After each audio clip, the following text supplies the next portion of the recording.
E agora? Eu acho que vou ter que parar com a produção de leite. Minhas vacas estão dando um pouco leite. Não aguento mais. O que eu poderia fazer para melhorar? Pois é. O Felipe é muito bom em nutrição das vacas. Vou ligar para ele.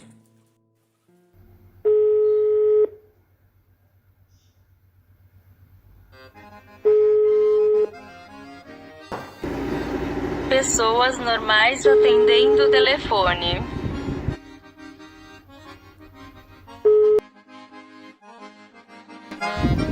Paranaense dançador de baile atendendo.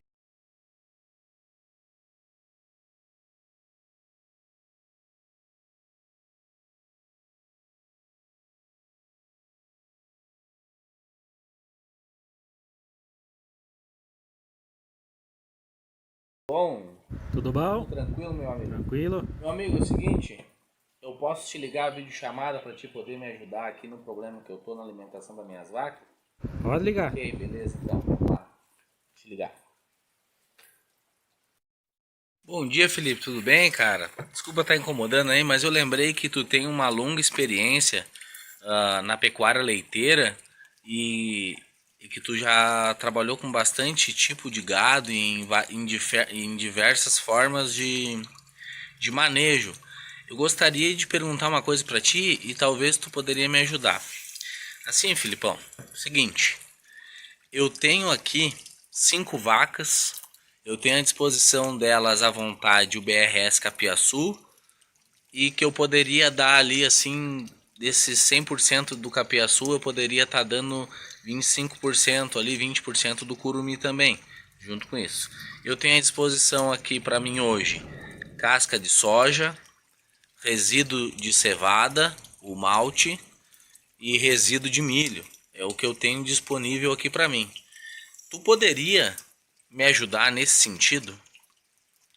Que dica tu dá para mim, meu amigo? O que eu poderia fazer para não ter que parar com a pecuária leiteira, para mim poder continuar nesse segmento, nesse meu manejo aqui? Dá uma força aí para mim. Fala, Diego, tranquilo? Beleza? Cara, é o seguinte, pecuária leiteira, ela se baseia em 4 pilares. Ela se baseia em 4 pilares, exatamente nessa ordem que eu vou te falar: conhecimento, manejo, alimentação e genética. Então, o que acontece? Para uma atividade leiteira em uma propriedade poder prosperar, essas 4 coisas elas precisam andar em concordância, elas precisam andar equilibradas. O conhecimento do produtor, o manejo do produtor, a alimentação que o produtor oferece para as vacas e a genética que ele oferece para as vacas. O que acontece? Quando se sobressai uma dessas coisas e as outras ficam para trás, o que acontece? Existe um desequilíbrio na atividade leiteira e na produção de leite que acaba ocasionando de muitos produtores abandonar a atividade, porque ela acaba se tornando inviável. Porque muitas vezes o produtor, por falta de conhecimento, ele não executa um manejo de qualidade, apesar de ele ter uma genética muito boa. O manejo dele não é um manejo de qualidade, o que acaba prejudicando a eficiência da alimentação. Então o que acontece? De nada adianta ter uma genética muito boa se ele não tem um manejo muito bom para que a alimentação venha surtir o efeito que realmente deve fazer nas vacas, que é com que as vacas produzam muito leite, né? Então esses 4 princípios, esses 4 pilares, eles são essenciais para que a atividade leiteira ela prospere. Como você falou, e no teu caso você tem disponível, eu não conheço a tua propriedade, mas você me passou os dados aí que você tem capiaçu à vontade para tuas vacas e que você tem casquinha disponível, casquinha de soja, cevada, resíduo de cevada, resíduo de cervejaria, né? E você tem também resíduo de milho. O que acontece? Como eu sei que você é uma pessoa que já está há algum tempo trabalhando no leite, eu deduzo que você seja uma pessoa que já tem um conhecimento na atividade leiteira. Então o que acontece? Não vai ser qualquer coisinha que vai te prejudicar. Então esse pilar do conhecimento você já sustenta. O que acontece? O manejo, a alimentação e a genética são consequências de um bom conhecimento. E para que eu tenha um bom manejo, o que acontece? Existem algumas regras dentro da pecuária leiteira que tem que ser seguida. Por exemplo, hora de ordenha. Hora de ordenha que pode parecer até que não faça tanta diferença eu ordenhar minha vaca meia hora mais tarde ou ordenhar minha vaca meia hora mais cedo, mas essa ordenha um pouquinho adiantada pode me prejudicar no futuro. Então, vaca de leite, ela é um animal extremamente de hábito, extremamente de hábito. Então o que acontece? Elas sempre vão deitar no mesmo lugar. Uma vaca de leite, ela sempre vai deitar no mesmo lugar, elas sempre vão gostar de entrar na ordenha no mesmo lugar. Dificilmente elas gostam de ficar trocando de lugar. No caso de uma fazenda grande, o que acontece? Esse é um hábito que as vacas, algumas seguem esse hábito, mas a maioria não liga muito pro lado que vai, porque é o batidão do dia a dia.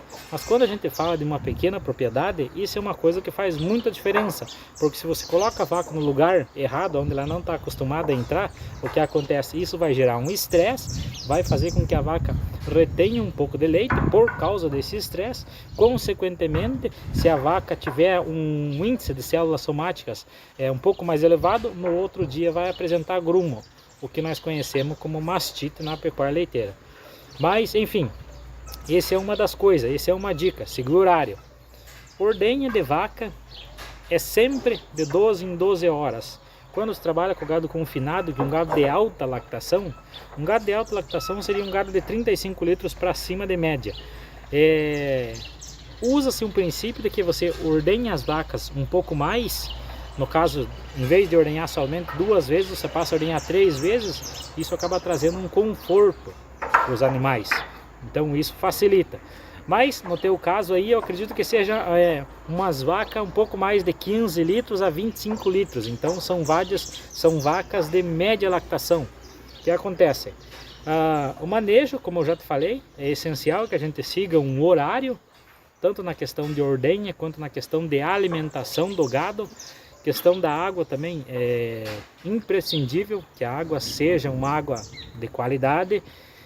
Não precisa ser uma água tratada assim, mas precisa ser uma água limpa. Precisa ser uma água assim que eu tenha coragem de tomar ela. Que eu olhe para ela assim e diga, não, se eu tô com sede eu tenho coragem de tomar essa água, porque ela não tá suja de barro, ela não tá... A água tem que ficar num lugar fresco e tem que ser disponível para a vaca 24 horas e num volume muito grande, porque uma vaca ela toma mais ou menos 8,5, 8,6 litros de água para cada litro de leite que ela produz. Então se uma vaca aí produz 10 litros de leite, nós estamos falando de um consumo de aproximadamente 85, 86 litros de água por dia. Isso numa temperatura de 22 graus. Quando a gente fala de uma temperatura de 32, 33 graus, que é o que acontece normalmente, né? A gente tem temperatura sempre acima dos 25 graus.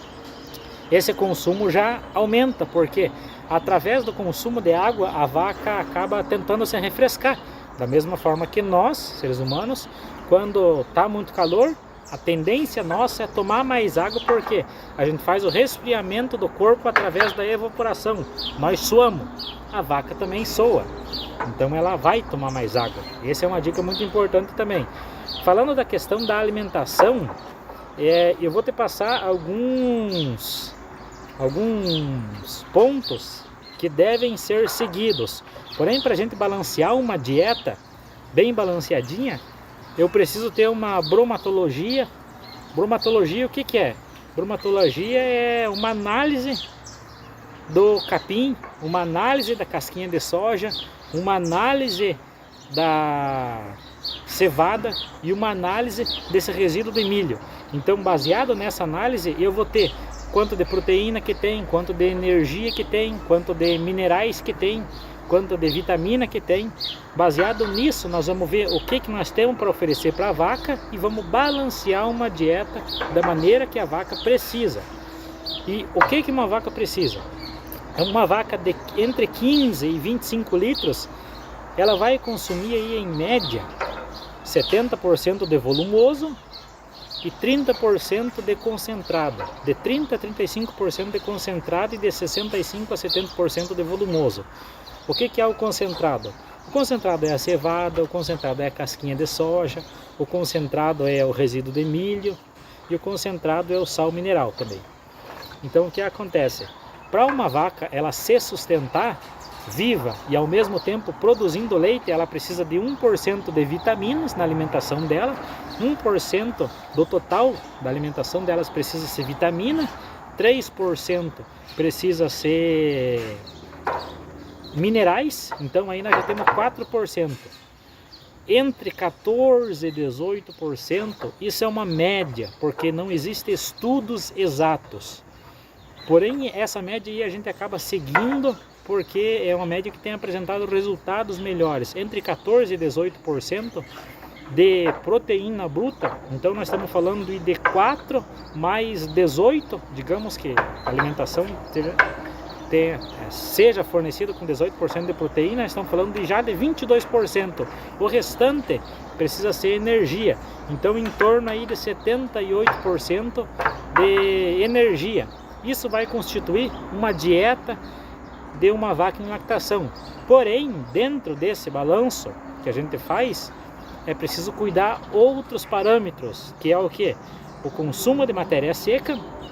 Uma vaca, quando a gente trabalha com ela de médio para alto lactação, uma vaca de média lactação é de 15 litros até 25 litros e de 25 para cima já se torna uma vaca de alta lactação. Nós estamos falando aí de um consumo de aproximadamente 50% do consumo geral de matéria seca.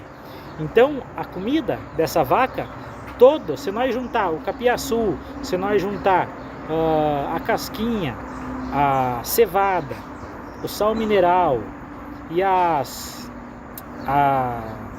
o resíduo de milho, o que acontece? Nós temos que balancear a dieta dentro dos parâmetros que eu falei, 1 de vitamina, 3 de sais minerais, de 14 a 18% de proteína e o restante de energia, mas tem que fechar entre 48% e 54% de matéria seca. Por quê?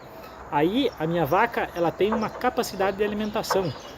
Se eu sirvo uma comida com pouca matéria seca, o que vai acontecer? A minha vaca vai comer muito, porém vai produzir pouco.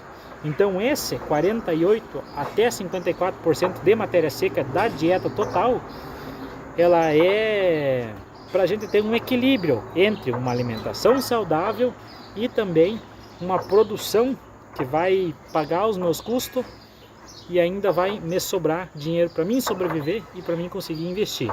Essa seria a ideia. Outra coisa que a gente tem que cuidar, Diego, é a questão da FDN. FDN, o que é FDN? FDN é fibra detergente neutro, o que é a fibra efetiva.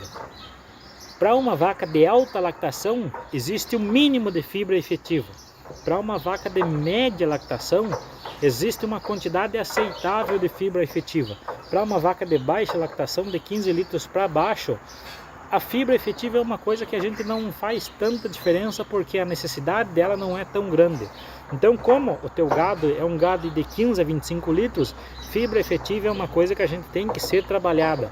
No mínimo, nós temos que conseguir aí no mínimo, entre 14,9% e 18,9% de fibra efetiva dentro dessa alimentação das tuas vacas. Mas como eu te falei, isso é uma coisa que a gente só consegue fazer tendo uma bromatologia, que é a análise minuciosa do teu capim, da tua casquinha, dos ingredientes que você tem para servir para as tuas vacas. Outra coisa que é imprescindível é sal mineral. Não pode faltar sal mineral para as vacas no período de lactação, em hipótese alguma. Sal mineral é responsável pela prenhez, sal mineral é responsável pela saúde animal. Então, faltou sal mineral, você começa a prejudicar não somente a produção da vaca, mas começa a prejudicar a produção futura das tuas vacas, debilitando a saúde dela. É a mesma coisa que nós. Se nós parar de comer, por exemplo, feijão e arroz, que são os ingredientes básicos da alimentação do brasileiro, e começar a comer só alface, vai faltar nutriente na nossa... E nós vamos começar a ficar debilitado, e isso vai fazer com que o nosso corpo comece a definhar. A vaca é a mesma coisa. Então, quando a gente fala em balanceamento de dieta de vaca, não é brincadeira e não é uma coisa muito simples de nós fazer. Beleza, Diego? Então, espero que tenha ajudado aí, ó. Nós vamos balancear uma dieta para tuas vacas, nós vamos pegar as análises, balancear uma dieta para tuas vacas e vamos estar tentando resolver esse problema da melhor forma possível, beleza? Então, fica com Deus.